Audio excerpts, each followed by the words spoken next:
Hey, what's going on, guys? Today I'm making this video about a 2014 Kia Rondo. It's got the 2-liter GDI motor in it with automatic transmission, and going to give you a summary of how to remove and replace this engine. These models go from 2013 up to 2020. They slightly changed after 17, I believe. But they're pretty much all the same stuff, and this also would be the same for the Hyundai Elantra with the 2-liter engine. The 1.8 most likely will be very similar, but what I'm working on today is the 2-liter GDI motor.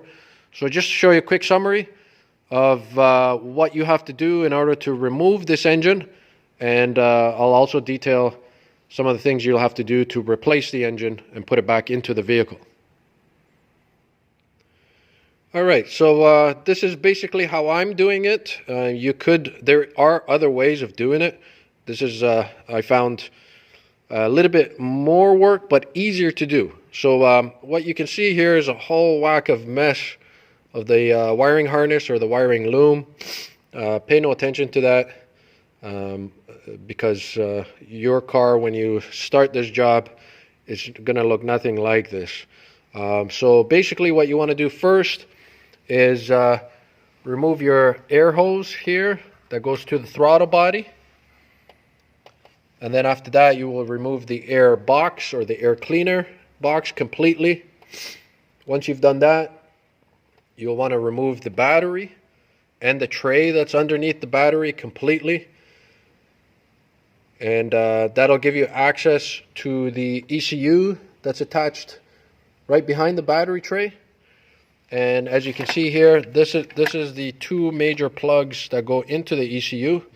And what I did is I just put a yellow mark on one of them, showing me which one goes to what. But it's difficult to confuse them.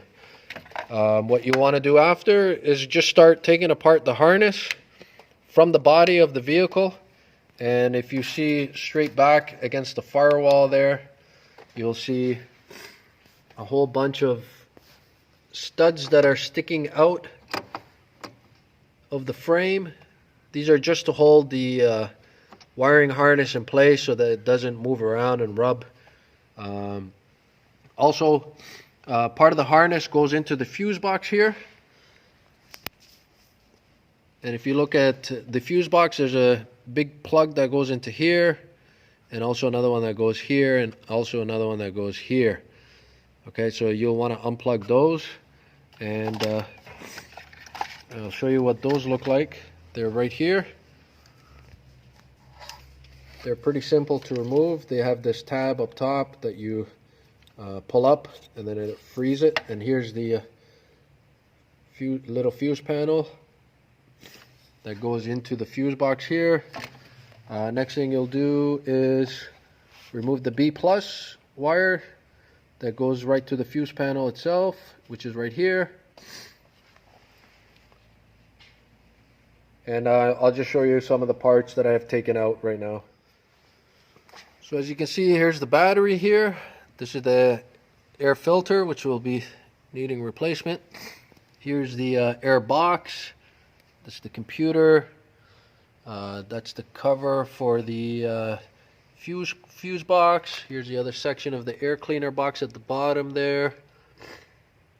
Also the battery tray you'll see at the bottom right there. And another air duct. And also the splash guard. This is the lower engine splash guard. You'll need to remove that. While you're under the vehicle, you can remove the side splash guards. There's one on the driver's side, and there's also one on the passenger side. You'll see right there. Okay. You also need to remove the serpentine belt and the alternator. And also, this is the lower transmission mount. It'll need to be removed.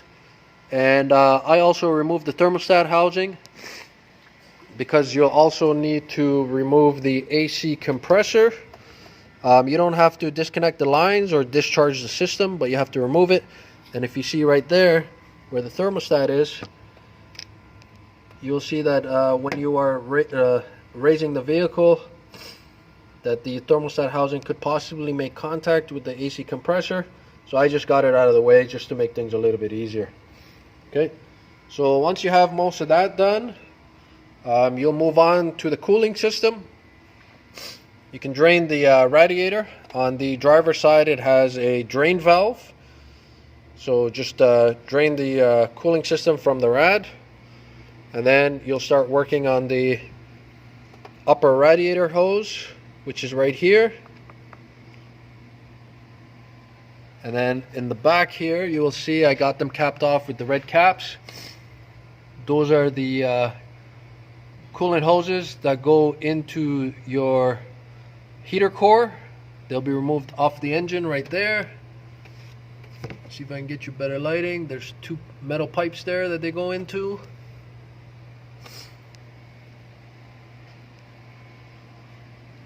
And then on the passenger side, there's also another lower radiator hose.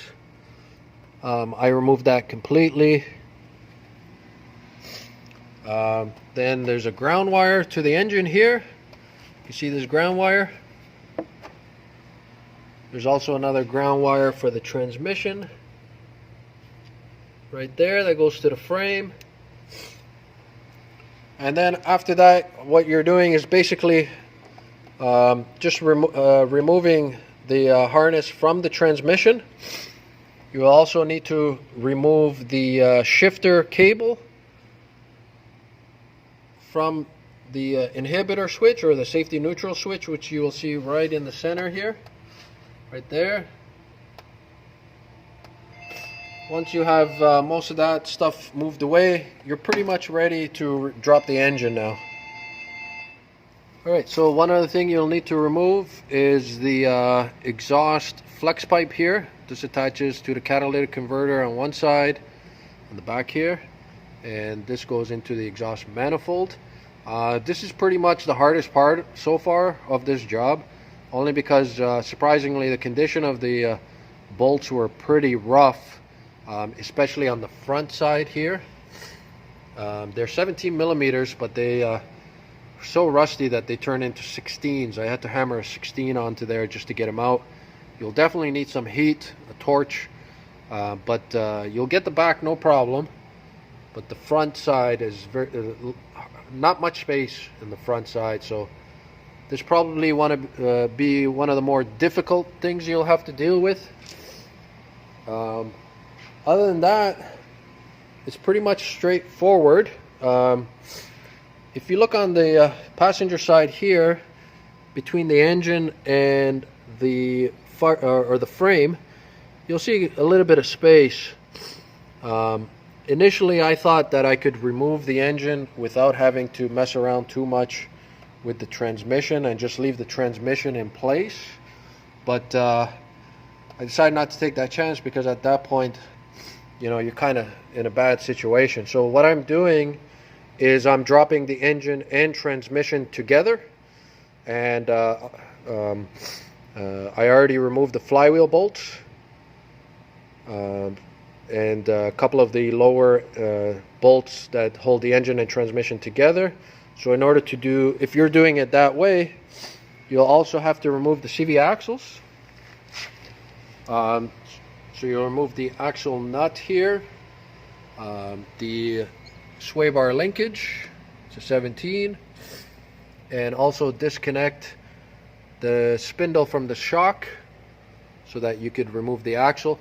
And I haven't removed it completely because the axle does clear the frame, the suspension cross member, and I'm not removing the suspension cross member, I'm leaving it where it is.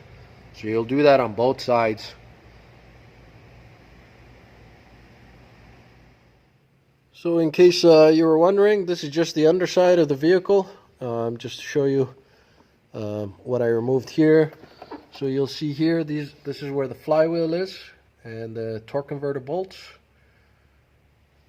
This right here is where the transmission mount was.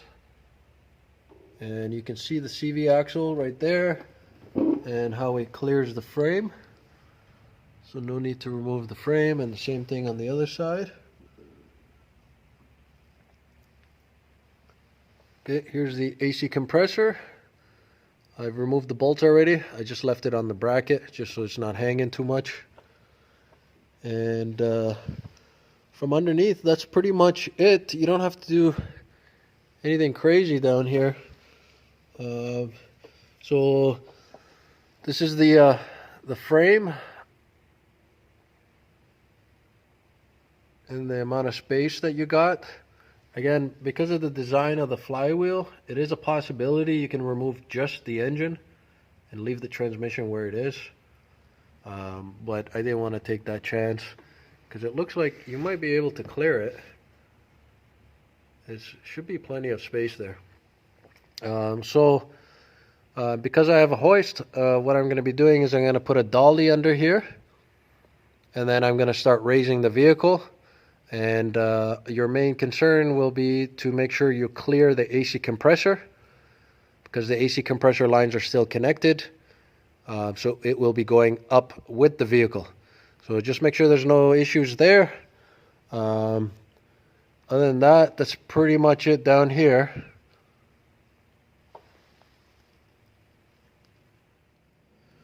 So this is the donor engine that will be going into the vehicle. The only thing I want to point out here is when you're at the injection pump here, to disconnect this high pressure line, all you have to do is push this gray tab inwards towards you, and then you should be able to pull that line right off. And again, this will stay on the vehicle. Otherwise, you'll have to just start disconnecting all the way down here, and this goes into the fuel lines towards the fuel pump. Okay, so next I'll show you as I'm removing the engine and the transmission out of the vehicle. Alright, so a couple of things. I decided to remove the CV axles just to give me that more space, so I removed both sides. Also underneath, I got my dolly in place here, and the engine and the transmission sitting right on it. And I went ahead and I removed the 4 bolts for the transmission mount there. There is one that's kind of tricky, which is underneath here, this bracket. You'll need a wrench for that, right down there. And then there's one in the back also. That one you can use a socket with a swivel. It's no problem. Those are all 17s. And then I went ahead and I removed these 3 bolts for the engine mount. There was 2 nuts. 1 nut here, 1 nut there, and then a 17 bolt there. They're all 17s. Okay, so now the engine is sitting on the dolly, and we're going to go ahead and start moving the vehicle up with the lift. And while we're doing that, we're going to check to make sure that our AC compressor passes and no contact in the back. And I'll show you once I got it all cleared up. Okay guys, so here it is. The car is up in the air, and as you can see, we have the engine and transmission out, and there's the suspension frame. And just to clear up some space, what I did also is I removed the exhaust manifold. I just put it off to the side because it kept hitting the frame here. So just to make a little bit more room, just move the exhaust manifold there. And here it is. Now what we'll do is we'll start transferring parts over to the other motor and removing the engine harness.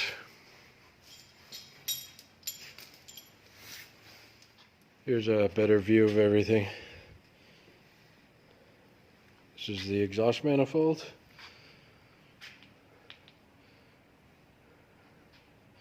As you can see, this car had some rodents living in here.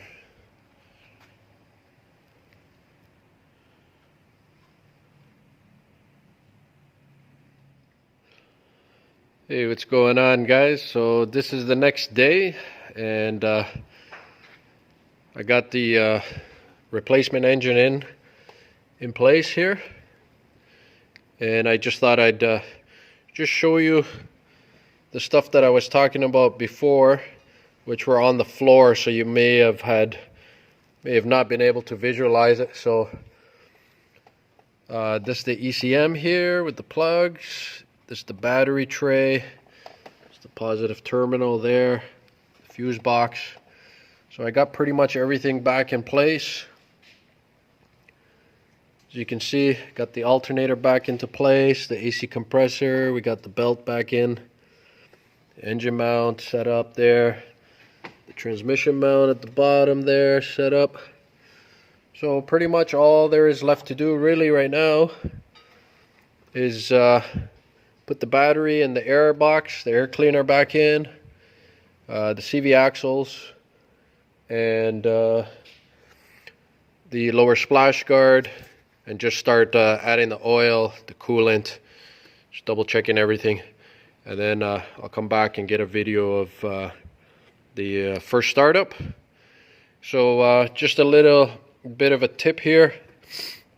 When I went to put the engine back in, instead of removing the exhaust manifold like I did when I was removing it, I left the exhaust manifold on because it's just so tight in the back there. As you can see, got the firewall and got this guard here. So I bolted the exhaust manifold on, and instead I took the intake manifold off, which is about 5 bolts, and it was a lot easier to put this back in. As you can see, there's quite a bit of space there. Just a couple of coolant lines here and some vacuum lines that needed to be removed. But yeah, in hindsight, it would be a lot easier and give you more space if you remove the intake, which is about a 15 to 20 minute job to remove, rather than the exhaust manifold and struggling in the back from underneath the vehicle. So just a little bit of a tip there. Alright, so I'm going to finish this off and add the oil, the coolant, and I'll be back with the first startup. Alright guys, so we got this engine into place. Everything looks like it's set up properly. The battery's in, oil is added, coolant is floating right now, and we're about to do the first start, and just see how this replacement engine sounds, and hopefully everything went well.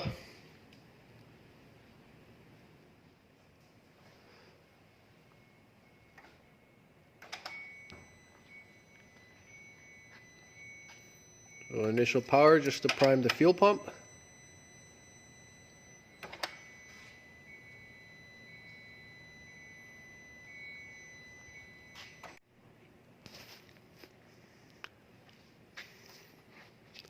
Okay, go ahead.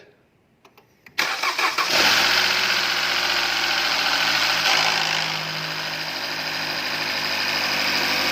right, there we go.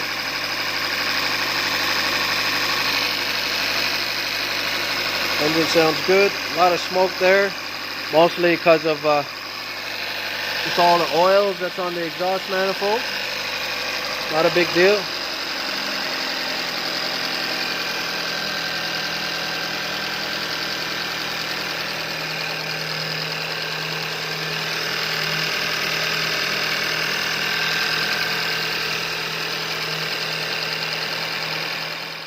Alright, so engine sounded pretty good and healthy. I just shut it down just to let some of that oil burn off. We are still inside, so I didn't want to get too much smoke up in here. So yeah, so far so good. And once I get some doors opened up in here, I'll run it again, and then we'll start bleeding the cooling system, make sure the fan kicks in, and just a little bit of cleanup on the motor, make it look nice for the customer, and just a little bit around the engine bay also. As you can see, this car's been to several different places before it came here, and it's been parked for several weeks before I got my hands on it. Overall, this job wasn't too bad. In total hours, I probably have about 10 working hours into it. Maybe 2 full days in between answering phones and dealing with customers and stuff. Probably got a full 10 hours of constant work into it. It's not as simple as most Hondas or Toyotas are, only because of, I would say, bad engineering, if anything. Certain things shouldn't be in certain places. Otherwise, this job would have went a lot smoother, would have been done a lot faster. Hey, it is what it is. So just happy that the engine runs great. And I'll show you again once I got this maybe outside, or the doors open, just so I can ventilate some of the fumes coming off the exhaust manifold. And I'll show you afterwards once everything is running good.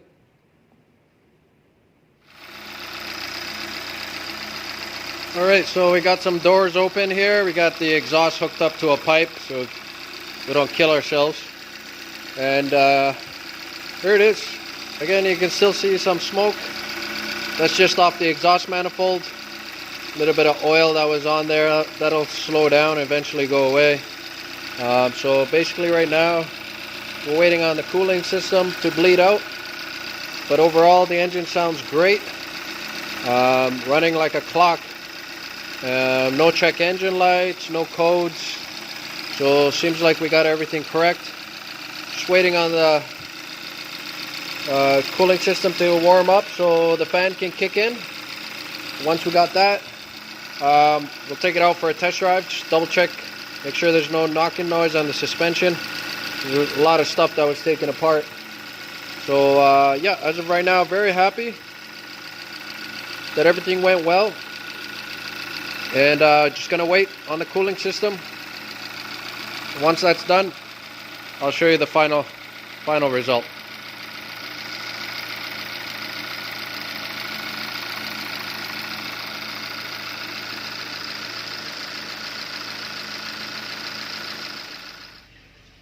All right, so this is inside the car.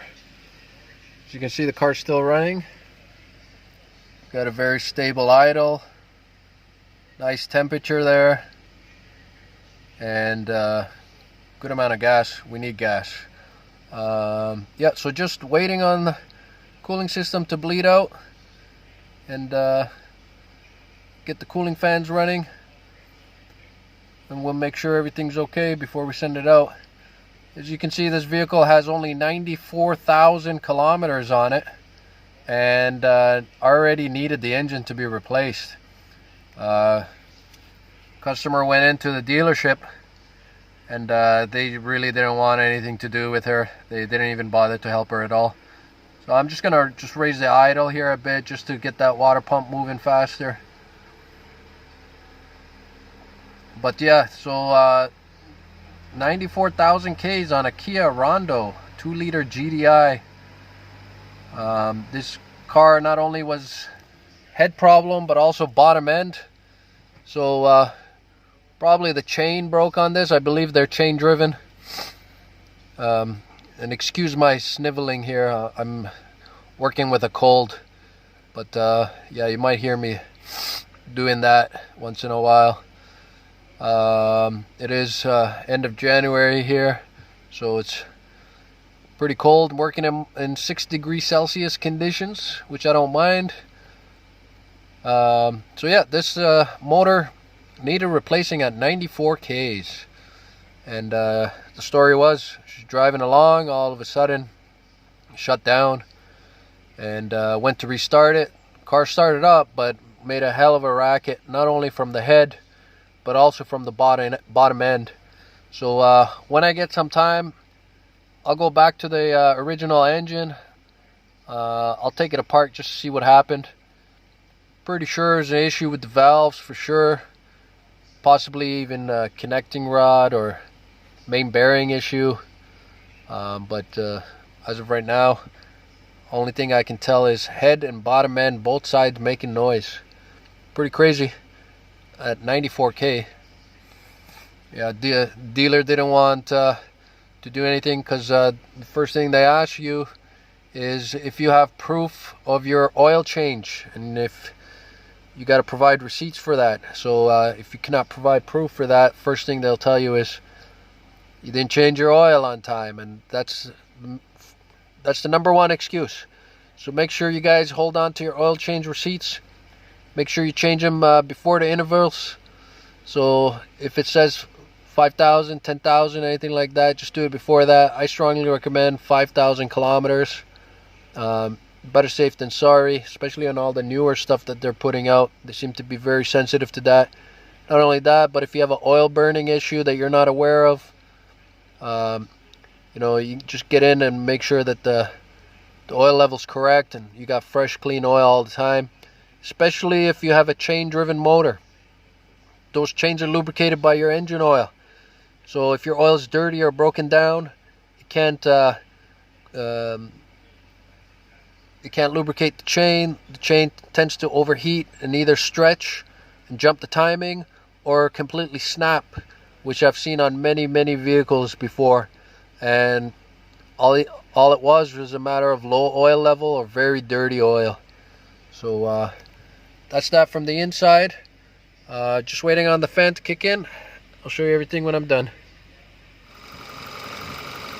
Alright guys, good news. We got the cooling fan there running. Kick it in.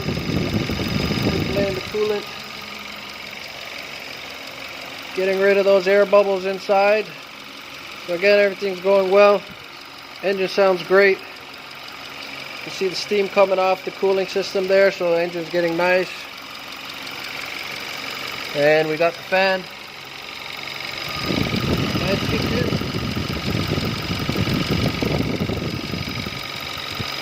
See the fan circulating there. That's what we wanted. That's what we were waiting for.